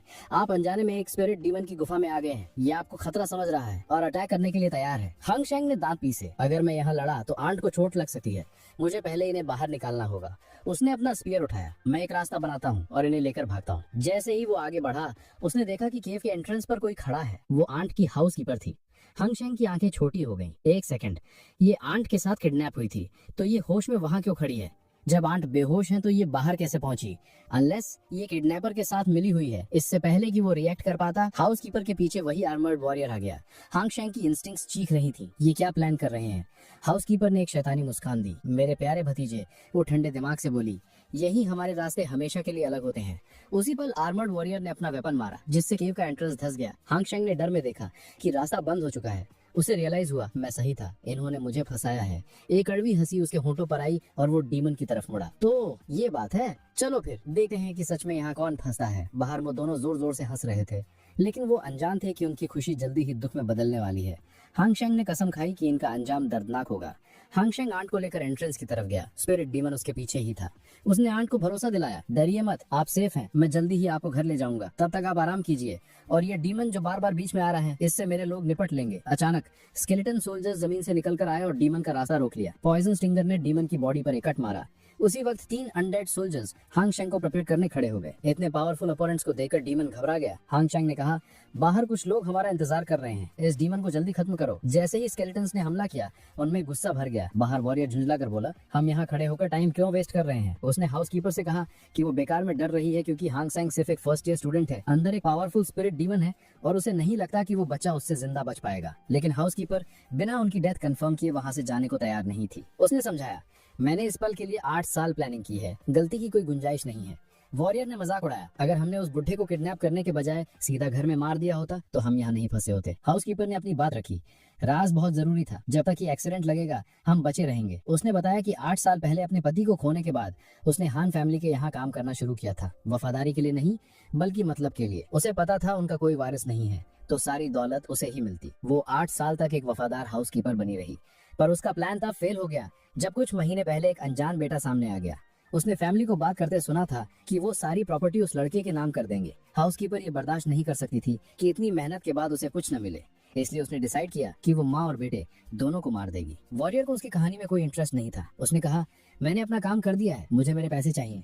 मैंने दिन दहाड़े हान फैमिली पर अटैक करके बड़ा रिस्क लिया है। हाउसकीपर घबरा के बोली, तुम मर्सनरी ग्रुप के मेंबर हो, तुम्हें तुम्हारे पैसे मिल जाएंगे। इस देश में कोई तुम्हारे पैसे रोकने की हिम्मत नहीं करेगा। बात करते करते जमीन हिलने लगी। केव का एंट्रेंस कांपने लगा। हाउसकीपर डर गई। ये क्या हो रहा है? केव के अंदर से एनर्जी की एक लहर निकली। वॉरियर की आंखें फटी रह गईं। क्या वो बच्चा अभी भी जिंदा है? तभी केव का एंट्रेंस फट गया और बड़े पत्थर उनकी तरफ उड़े। वॉरियर का एक्सप्रेशन बदल गया। मैंने इस लड़के को कम समझा। अब जब रास्ता खुल गया था, उसने हान शांग को चैलेंज किया, बाहर आओ और अपनी मौत का सामना करो। जैसे ही स्पिरिट डीमन बाहर आने लगा, वॉरियर ने स्मर्क किया। लगता है इस जानवर की भूख अभी शांत नहीं हुई। लेकिन इससे पहले कि वो कुछ करता, स्पिरिट डीमन का कटा हुआ सर उनके कदमों में आ गिरा। ये हान शांग ने फेंका था। वॉरियर की स्मर्क गायब हो गई। ये लड़का अभी भी जिंदा है, पर उसने सोचा कि इतनी बड़ी बैटल के बाद ये थक चुका होगा। अब मैं इसके साथ खेलूंगा और फिर इसे खत्म कर दूंगा। लेकिन तभी उसने देखा कि हान शांग अकेला नहीं है, उसके साथ 3 फिगर्स खड़े थे। वॉरियर ने सोचा ये उसके समन्ड क्रीचर्स होंगे जो शायद वीक होंगे, लेकिन तीसरा समन अलग था। उसका लेवल ह्यूमन किंग के 3rd स्टेज पर था। फिर भी वॉरियर ने सोचा कि समन चाहे कितना भी स्ट्रांग हो, उसका मास्टर तो एक ह्यूमन ही है जिसकी एनर्जी लिमिटेड है। कभी ना कभी हान शांग की एनर्जी खत्म होगी और तब वो जीत जाएगा। वॉरियर ने अपना वेपन, एक बड़ा सा एक्स और शील्ड समन किया और आगे बढ़ा। तुम्हारी स्किल्स इंप्रेसिव हैं, पर आज तुम्हारा आखिरी दिन है। सिस्टम की आवाज हान शांग के कानों में गूंजी। एनिमी एक प्रोफेशनल मर्सिनरी है। नाम फान ख्वाई, rank human king 5th stage, combat strength D+। System ने मिशन दिया। क्या आप इस मर्सिनरी को खत्म करने का मिशन एक्सेप्ट करते हैं? हान शांग ने कहा, मैं वैसे भी इसे मारने ही वाला था। इसने मेरी माँ पर अटैक किया है, अब ये जिंदा नहीं बचेगा। इसे पता चलना चाहिए कि होली सन की माँ को छूने का अंजाम क्या होता है। तभी दोनों स्केलेटन सोल्जर्स आगे बढ़े। फान ख्वाई ने अपने शील्ड स्लैम से एक सोल्जर को कुचल दिया और दूसरे का हाथ काट दिया। सिस्टम ने डैमेज रिपोर्ट किया। कुछ ही पलों में वॉरियर ने दोनों सोल्जर्स को हरा दिया। वॉरियर ने माना कि उसने हान शांग को अंडर एस्टिमेट किया था, पर अब वो अपनी जीत पर खुश था। तभी पीछे से पॉइजन स्टिंगर ने अटैक किया। वॉरियर ने मजाक उड़ाया, चुप कर लड़ाई करना पसंद है, हिम्मत है तो सामने आओ। लेकिन पॉइजन स्टिंगर उसके हर अटैक को डॉज करता रहा। वॉरियर ने रियलाइज किया कि उसे पॉइजन दिया गया है। पॉइजन एबिलिटी बहुत रेयर होती है, पर इससे पहले कि जहर असर करे, मैं तुम दोनों को फाड़ दूंगा। सिस्टम ने हान शांग को बताया, जब तक आपके पास एनर्जी है, आप अपने सोल्जर्स को बार बार समन कर सकते हैं, ये कभी नहीं मरते। हान शांग ने ऑर्डर दिया, मेरे सोल्जर्स उठ जाओ, और वो वापस जिंदा हो गए। वॉरियर शॉक में चिल्लाया, ये क्या मजाक है? मैंने अभी इन्हें मारा था। तुम्हारे पास ऐसे कितने सोल्जर्स हैं? सबको एक साथ बुलाओ, मैं सबको खत्म कर दूंगा। हान शांग ने ठंडे दिमाग से कहा, तुम्हारे पास चाहे कितनी भी पावर हो, तुम कभी ना कभी थक जाओगे, पर मेरे सोल्जर्स नहीं। आज मैं तुम्हें एक अभी ना खत्म होने वाली बैटल में उलझा दूंगा और इसका बस एक ही एंड है, तुम्हारी मौत। वॉरियर गुस्से में बोला, ये लड़का कितना घमंडी है, मैं इसे आज मार के ही रहूंगा। जैसे ही बैटल बढ़ी, वॉरियर फ्रस्ट्रेट होने लगा। ये बार बार कहाँ से आ जाते हैं? उसकी शील्ड पर क्रैक्स आने लगे थे। हाउसकीपर दूर खड़ी ये सब देख रही थी। वो सोचने लगी, मेरा प्लान परफेक्ट था, ये जिंदा कैसे है? और ये फर्स्ट ईयर स्टूडेंट इतना पावरफुल कैसे है? क्या मुझे भाग जाना चाहिए? अगर मैं भागी तो सारी दौलत खो दूंगी, अगर रुकी तो ये वॉरियर इसे मार ही देगा। हाँ, मुझे रुकना चाहिए। तभी हान शांग आगे बढ़ा। वॉरियर ने अपनी भारी भरकम शील्ड उठाई। हान शांग ने कहा, अब तक पॉइजन ने अपना काम कर दिया होगा, तुम्हारी एनर्जी खत्म होने वाली है। क्या तुम्हें सच में लगता है ये शील्ड तुम्हें बचाएगी? एक पावरफुल स्ट्राइक के साथ हान शांग ने वॉरियर की शील्ड तोड़ दी। वॉरियर को यकीन नहीं हुआ, मेरी शील्ड एक ही अटैक में टूट गई। पॉइजन ने मुझे वीक कर दिया है, अगर मैंने कुछ नहीं किया तो ये मुझे मार डालेगा। डर के मारे वॉरियर ने भीख मांगना शुरू कर दिया। रुको, मुझे मारना तुम्हारी सबसे बड़ी गलती होगी। मैं मर्सनरी ग्रुप का मेंबर हूँ, अगर तुमने मुझे मारा तो मेरा पूरा ग्रुप तुम्हारे पीछे आ जाएगा। वो बहुत बेरहम है, वो सबको मार देंगे, सोच लो। बिना किसी हिचकिचाहट के हान शांग ने उसका सर धड़ से अलग कर दिया। जो होगा मैं देख लूंगा, फिलहाल तुम नर्क जाने की तैयारी करो। मरते वक्त वॉरियर ने सोचा, क्या इस लड़के ने सच में मुझे मार दिया? एक सेकंड रैंक फाइटर के हाथों मरना, ये लड़का कोई आम इंसान नहीं है। और उसकी आंखें हमेशा के लिए बंद हो गई। सिस्टम ने अनाउंस किया, मिशन कंप्लीट, आपने लेवल अप किया है। अब आप ह्यूमन किंग 3rd स्टेज पर है। रिवॉर्ड में आपको नए सोल्जर्स और एक लेवल 5 आर्मर फान ख्वाई मिला है। हान शांग ने नई आर्मर अपने सोल्जर को पहना दी और डिसाइड किया कि फ्यूचर कंफ्यूजन से बचने के लिए वो अपने सोल्जर्स को मिलिट्री रैंक्स के हिसाब से नाम देगा। उसने पॉइजन स्टिंगर, जिसकी स्पीड सबसे ज्यादा थी, का नाम रखा स्ट्रॉन्ग ब्रिंगर। सिस्टम ने कंफर्म किया और उसकी फुर्ती बढ़ा दी। जिसको फान ख्वाई की आर्मर मिली थी, उसका नाम रखा फ्रंट ब्रेकर, क्योंकि वो डिफेंस तोड़ने में एक्सपर्ट होगा। बाकियों को जनरल स्लेयर और फ्लैग कैप्चरर नाम दिए। फिर हान शांग ने सोल्जर्स को ऑर्डर दिया, मेरी माँ को प्रोटेक्ट करो, वो अभी बेहोश है, अगर वो उठ गई और तुम्हें देखा तो डर जाएंगी, इसलिए उनसे दूर रहना और तमीज से पेश आना। इधर हाउसकीपर हताशा में थी।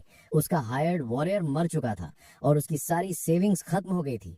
अब वो हान फैमिली का ट्रस्ट भी खो चुकी थी। उसने सोचा भागने में ही भलाई है, लेकिन इससे पहले कि वो भागी, स्ट्रॉन्ग ब्रिंगर ने उसकी गर्दन पर चाकू रख दिया। स्ट्रॉन्ग ब्रिंगर ने उसे लात मारकर हान शांग के पैरों में गिरा दिया। अब हाउसकीपर गिड़गिड़ाने लगी। यंग मास्टर प्लीज मुझे माफ कर दो, मैं तुम्हारी आंट हूँ, मैंने ये सब अपनी मर्जी से नहीं किया, उस सोल्जर ने मुझे फोर्स किया था, मैं तो खुद किडनैप हुई थी। हान चांग ने सोचा, ये मुझे बेवकूफ समझती है क्या, कितनी बेशर्म है ये। हाउसकीपर ने कहा, भतीजे बस एक बार भरोसा करो, मैं दिन रात हान फैमिली की सेवा करूंगी, मैं तुम्हें सारे ट्रैप्स के बारे में बताऊंगी जो मैंने घर में लगाए हैं और सारे सीक्रेट्स भी बताऊंगी। हान चांग ने ठंडे दिमाग से कहा, तुम्हारी बातों में बस एक ही सच था कि तुमने जो किया है वो माफी के लायक नहीं है, मैं तुम्हें कभी माफ नहीं करूंगा। हान चांग सोच ही रहा था कि इससे पहले कि वो उसे मारे, उससे घर के ट्रैप्स के बारे में इंफॉर्मेशन निकलवानी चाहिए, फैमिली की सेफ्टी जरूरी है। लेकिन जैसे ही उसने ये सोचा, फ्रंट ब्रेकर आगे आया और हाउसकीपर को वही मार दिया। हान चांग स्टन्ड रह गया, मैंने कितना कुछ सोचा था, सब बेकार किया। तुम बास्टर्ड, फ्रंट ब्रेकर, मैंने अपनी बात खत्म ही नहीं की थी, तुमने उसे क्यों मारा। फ्रंट ब्रेकर ने जमीन पर कुछ ड्रॉ करना शुरू कर दिया। हान चांग ने देखा, तुमने कहा था वो माफी के लायक नहीं है, उसे एलिमिनेट कर देना चाहिए, तो मैंने कर दिया। हान चांग ने गुस्से में मुट्ठी भींच ली। ठीक है, लॉजिक सही है, पर ये बताओ तुमने मेरी इतनी गंदी ड्राइंग क्यों बनाई है, मेरा चेहरा इतना हैंडसम है और तुमने ये क्या बनाया है। ये बोलकर उसने सोल्जर को लात मारी। वो सोचने लगा, मेरे सोल्जर सच में मेरे पेशेंट्स का टेस्ट ले रहे हैं, अगर मैंने क्लियर ऑर्डर्स नहीं दूंगा तो ये और प्रॉब्लम्स क्रिएट करेंगे, मुझे इन्हें खुद ट्रेन करना पड़ेगा, पर पहले माँ को घर ले जाना है। उसने देखा कि आंट अभी बेहोश है, पर उनकी सांसें अब नॉर्मल है। जब वो घर के रास्ते में थे, आंट को होश आया। हान, हम कहाँ हैं। हान चांग ने राहत की सांस ली। मॉम, आप उठ गई, आपको याद नहीं कुछ लोगों ने आपको किडनैप किया था। आंट ने सर हिलाया और पूछा, बेटा तुमने अभी मुझे क्या बुलाया। हान चांग मुस्कुराया, अगर आप मेरी माँ हैं तो मैं आपको माँ ही बुलाऊंगा। आंट इमोशनल हो गई, क्या तुम फिर से बोलोगे। हान चांग ने प्यार से कहा, माँ अगर आप चाहें तो मैं लाख बार बोल सकता हूँ। आंट खुशी से हंसी, मुझे नीचे उतारो, मैं चल सकती हूँ, मैं इतनी भी बूढ़ी नहीं हूँ।